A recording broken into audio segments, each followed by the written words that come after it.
అప్పుడు మనకు చూడటానికి అందంగా చాలా బాగుండిద్ది. అప్పుడు పైనుంచి ఆ నాట్ మధ్యలో నుంచి సూది అనేది కిందకి లాగాలి. అప్పుడు స్టిఫ్గా ఉండిద్ది, మనకి గట్టిగా ఉండిద్ది, ఇంక అసలు ఊడదనమాట. తర్వాత కింద ఇలా చూసుకున్న తర్వాత నీట్గా మనం కట్ చేసుకోవాలి. థ్రెడ్ మిగిలిన థ్రెడ్ ఏమైనా ఉంటే ఇలాగ నీట్గా చూసుకోవాలి. చూడండి ఎంత నీట్గా మనకి శారీ కుచ్చు రెడీ అయిపోయింది. చూడటానికి చాలా అందంగా ఉంది కదా. నేను పొట్టు చీరకు వేసుకుంటున్నాను, నా చీరకే నేను వేసుకుంటున్నానండి. చూడండి ఫ్రెండ్స్, ఈ వీడియో నచ్చితే కనుక ప్లీజ్ లైక్ చేయండి, షేర్ చేయండి, సబ్స్క్రైబ్ చేయండి ఫ్రెండ్స్. నా ఛానల్ని సపోర్ట్ చేయండి ప్లీజ్. మీ ఫ్యామిలీ మెంబర్స్కి, ఫ్రెండ్స్కి షేర్ చేయండి నా వీడియోని. నెక్స్ట్ అలానే నేను పింక్ కలర్ 100 లైన్స్ తీసుకున్నాను, దానికి కూడా 100 లైన్స్ తీసుకున్నాను కదా. ఇప్పుడు మనం బీడ్కి అలాగే నాటుకి మధ్యలో నుంచి మనం ఇలా లాగాలన్నమాట. చూడండి సింపుల్గా ఇది లాగేస్తే మనకి వచ్చేస్తుంది అన్నమాట. ఈ విధంగా లాగేసిన తర్వాత సేమ్ ఇందాక నేను చూపించాను కదా గ్రీన్ది, అలానే ఇది కూడా మనము సేమ్గా సమానంగా చూసుకొని జరీ థ్రెడ్ తోటి నాట్ వేసేయటమే.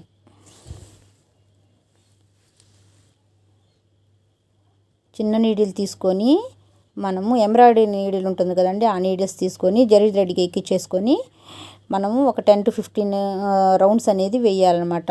ఇలాగా అప్పుడు మనకి కుచ్చు అనేది స్టిఫ్గా బాగా గట్టిగా ఉంటుంది, చాలా అందంగా కూడా కనపడేది జరీ థ్రెడ్ వేయటం వల్ల.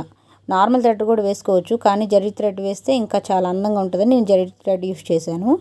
చూడండి ఇప్పుడు థ్రెడ్ వేసిన తర్వాత నెక్స్ట్ కింద కుచ్చులు ఎప్పుడైనా సమానంగా మనకి ఉండాలన్నమాట, లేకపోతే అందంగా ఉండదు శారీ. చూడండి చూసారు కదా ఎంత అందంగా ఉందో. నా sari green colour and pink colour, అందుకే నేను ఇది యూస్ చేశాను. చూడండి మనకు శారీ చూసి అయిపోయింది శారీ. చూడండి చాలా అందంగా ఉంది కదా ఫ్రెండ్స్.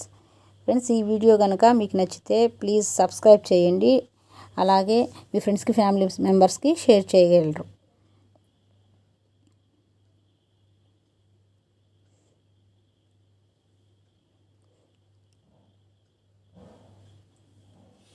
ఇది అయితే బయట కాస్ట్ మనకి 500 దాకా తీసుకుంటారు friends. Thank you for watching friends. Bye.